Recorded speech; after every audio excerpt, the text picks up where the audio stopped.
এই যে আমাদের এখানে এখন চিকেন রান্না হচ্ছে, আর আজকে হবে হচ্ছে বিরিয়ানি।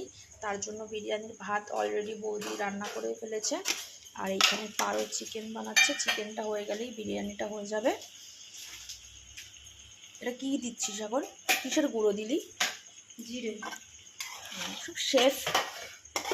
এই দেখো, আজকে রাতের খাওয়াটা হেভি হবে, কি বলো? আমার কাছে ফাটাফাটি। এক প্লেট বিরিয়ানি সাটিয়ে দেবে আমার বৌদি। হ্যাঁ, এক প্লেট কম। ওই দেখ, এই দেখো, এক প্লেট বিরিয়ানি সাটিয়ে দেবে একদম। এক প্লেট কম, 2 প্লেট, 3 প্লেট? না না, 3 প্লেট না, বেশি, এটা আবার গ্যাস হয়ে যাবে। শুধু বিরিয়ানি খাবো আমরা। করে দেবো। ঠিক আছে, আমি বিরিয়ানিটার পুরো ভিডিও তোমাদের নেক্সট ব্লগে দেখাবো। গন্ধটা সুন্দরই হয়েছে, সরি গন্ধটা সুন্দরই আসছে, টেস্টি লাগছে। দেখি খেতে কেমন হয়। ভালোই হবে খেতে। পারো ভালোই বিরিয়ানি বানায়, একদম লাইট সুন্দর। জলের বোতল নিয়ে আয়। ঠিক আছে, আর আমি শুধু খেতেই পারি, কিছু পারি না।